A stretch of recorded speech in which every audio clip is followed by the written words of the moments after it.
Good morning students.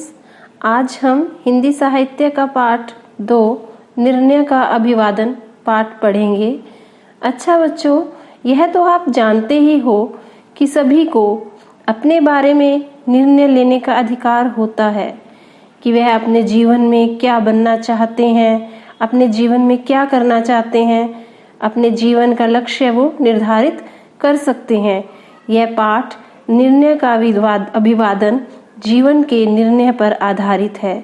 इसमें 2 युवा हैं जो दोनों दोस्त हैं, जिसमें से एक दोस्त यह विचार करता है कि मुझे इन सभी सुख सुविधाओं का त्याग करके देश की सेवा के लिए सेना में भर्ती होना चाहिए, और इसके विपरीत जो दूसरा मित्र है वो इसके निर्णय पर हैरान होता है कि वह इतनी सारी सुख सुविधाओं को छोड़ने के बारे में कैसे सोच सकता है। और यही सोचते सोचते वह काफ़ी देर तक गाड़ी को तेज चलाने के बाद अपने दोस्त को बीच में ही कृष्णपुरा में उतार देता है। और सुबह ही रमेश जब जयंत के साथ था तो आज की ही सुबह क्यों, प्रातः हर सुबह ही वे साथ रहते थे, अर्थात जो दोनों दोस्त थे हमेशा सुबह साथ ही रहते थे, साथ ही एक ही जगह जॉब करते थे, जॉब यानी नौकरी करते थे। सुबह अखबार पढ़ते समय रमेश ने भारतीय सेना का कमिश्नर की भर्ती के लिए विज्ञापन देखकर कहा कि मैं इसमें ज़रूर अप्लाई करूँगा, यानी मैं इसमें ज़रूर कोशिश करूँगा कि मुझे भी सेना में भर्ती होने का अवसर मिल जाए और मैं कल अपना फॉर्म भी ले आऊँगा। जो जयंत है उसको बहुत आश्चर्य होता है कि रमेश को इन दिनों अच्छा वेतन मिल रहा है और वो फिर वह क्यों सोच रहा है, इतनी सुख सुविधाओं के होते हुए उसका इतना सम्मान है अधिकारियों में, फिर उसे आश्चर्य है कि वह इसी दिन के लिए तो काम कर रहा था और इतना अच्छा वेतन किसे मिलता है, इसे मिल रहा है, तो फिर भी यह अपनी जॉब को छोड़कर नौकरी को छोड़ने की सोच रहा है और कह रहा है कि मेरा सौभाग्य अच्छा होगा अगर मैं सेना में भर्ती हो जाता हूँ। वह ऐसा क्यों सोच रहा है? क्यों? क्योंकि उसके मन की इच्छा है, उसके जीवन का लक्ष्य है कि वो सेना में भर्ती होए और अपने देश की सेवा करे। वह यह सब बातें सोच ही रहा था, उसे पुरानी बातें याद आने लगी और कि वह भी शुरू में सोचता था, चाहता था कि वह भी फौज में भर्ती हो, परंतु उसकी जो शारीरिक अवस्था थी, यानी वह शारीरिक रूप से बहुत कमज़ोर था। वो हमेशा लिखित परीक्षा में तो पास हो जाता था, लेकिन जब भी उसके सामने शारीरिक परीक्षण की बात आती थी तो उसे असफलता महसूस होती थी और वह लौट आता था।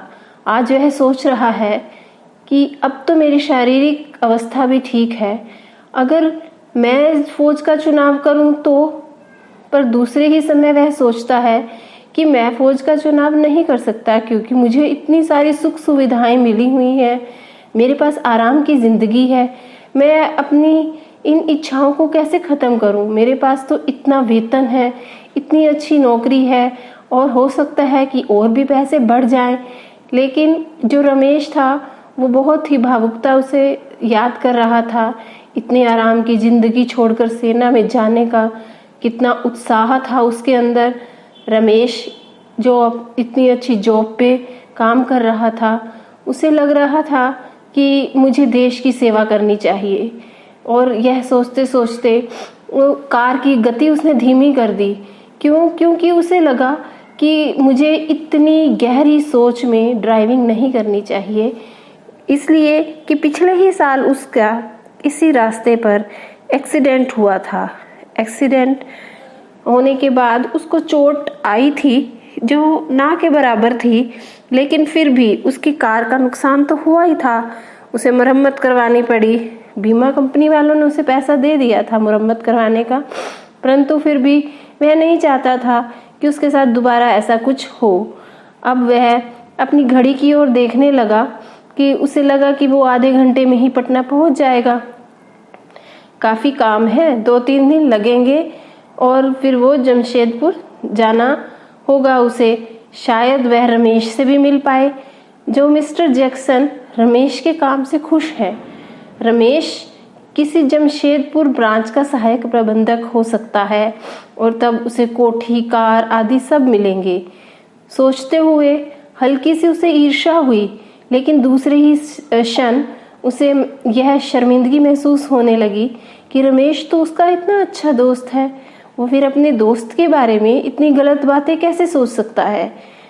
तभी उसके पास से एक मिलिट्री का ट्रक निकला जिसमें 6-7 जवान बैठे थे और वे सब हंस हंस कर बातें कर रहे थे।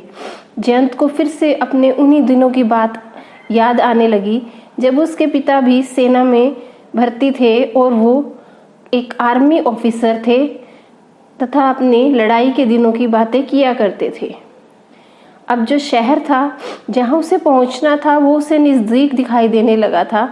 जयंत अभी तक यह निश्चय नहीं कर पाया था कि वह अपने दोस्त दिनेश के घर पर ठहरे या होटल में ठहरे, क्योंकि जब वो पिछली बार आया था तो वो अपने दोस्त दिनेश के घर पर ही ठहरा था और उसे लग रहा था कि हर बार उसके घर ठहरना एक अच्छी बात नहीं है। इसलिए उसे पैराडाइज जो लॉज की याद आ रही थी। पिछले साल ही उसे लगभग 2 सप्ताह रहना पड़ा था और वह उसी लॉज में ठहरा था। संयोग से उसका वही कमरा उसे खाली मिल गया जिसमें वह पिछले साल रहा था। खिड़की के पास ही उसने बहुत तरीके से कुर्सी पर बैठा और मुस्कुराने लगा। अवकाश के समय में वह खिड़की के पास बैठना ही पसंद करता था। रात का खाना उसने अपने कमरे में ही मंगवा लिया। अकेले खाना खाते हुए उसने सोचा कि कितना अच्छा होता कि अगर उसका दोस्त रमेश भी उसके साथ ही होता। अब वह अपनी यादों में खो रहा है कि रमेश उसका कितना अच्छा दोस्त है। अगर वह इस नौकरी को छोड़कर चला गया तो उसका क्या होगा, वो अकेला रह जाएगा, उसे भी जीवन एक नीरस लगेगा। उसे रमेश की कमी बहुत महसूस होगी। उसने सोचा कि कंपनी वाले लोग भी उसकी कमी को बहुत महसूस करेंगे क्योंकि वह बहुत ही अच्छा व्यक्ति है और मुझे लगता है कि अब खाना खाने के बाद वह लेट जाएगा। उसने महसूस किया कि उसकी आंखों में नींद तो है ही नहीं। थोड़ी देर तक लेटने के बाद वह खिड़की के पास बैठ गया। जलती हुई बत्तियों के प्रकाश में बाहर फैला हुआ शहर बहुत सुंदर लगा। उसे उन दिनों की याद आने लगी जब वह अपने माता पिता के साथ कोलकाता में रहा करता था। अक्सर खाना खाने के बाद उसके पिताजी उसे फौज के अनुभव के बारे में बताते थे, जिसे सुनकर बहुत देर हो जाती थी और उसके पिताजी को इतिहास में बहुत ज़्यादा रुचि थी। ना जाने क्यों यह सब सोचते हुए उस क्षण उसे लगा कि जैसे रमेश ठीक ही कर रहा है। उसे भी चाहिए कि वह फौज में भर्ती हो जाए, क्योंकि फौज में भर्ती होना एक सौभाग्य की बात है। और जब हम देश सेवा के लिए सरकार को नव युवकों की आवश्यकता है तो इसके बीच में से पैसों का मामला नहीं आना चाहिए। सोचते हुए उसे लगा जैसे जिस प्रश्न का उत्तर वह आज सुबह से ही खोज रहा था उसे वह प्रश्न का उत्तर मिल गया था। रमेश से भेंट होते ही, यानी जब उसकी रमेश से मुलाकात हुई तो उसने उसे अपने भी सेना में भर्ती होने की अर्जी देने के बारे में बताया कि मैं भी सेना में भर्ती होना चाहता हूँ, मैं भी तुम्हारी तरह देश सेवा करूँगा और मैं भी आज ही अपना फॉर्म ले आऊँगा। और उसे भी अपने निर्णय पर बहुत ज़्यादा अच्छा लगा। उसे अपना निर्णय, उसे लगा कि मैं एक बहुत अच्छा निर्णय ले रहा हूँ, मुझे भी देश सेवा करनी चाहिए, देश सेवा में आगे बढ़ना चाहिए। उसे दूर प्रदेश में बैठे हुए अपने पिता की याद आई। उसने यह सोचा कि जो मैंने ये फौज में जाने का निर्णय लिया है उसे देखकर, उसे सुनकर मेरे पिता भी बहुत खुश होंगे। और बाहर बत्तियों से फैला हुआ प्रकाश जब उसने शहर में देखा तो उसे ऐसे लगा कि यह जो शहर है, इसकी जो रोशनी है उसके इस निर्णय का स्वागत कर रही है कि तुमने बहुत अच्छा निर्णय लिया है, तुम्हें भी देश की सेवा करनी चाहिए। देश सेवा में कभी भी पैसों का मामला नहीं आना चाहिए कि मेरी अच्छी जॉब है, मैं यह निर्णय कैसे ले सकता हूँ, अच्छी जॉब छोड़कर कैसे देश सेवा में फौज में भर्ती हो सकता हूँ। नहीं, मुझे यह सब नहीं सोचना चाहिए। मुझे देश की सेवा करनी चाहिए और अगर मुझे यह कार्य मिलता है, मेरी फौज में भर्ती होती है, तो मैं अपने आप को एक सौभाग्यशाली व्यक्ति समझ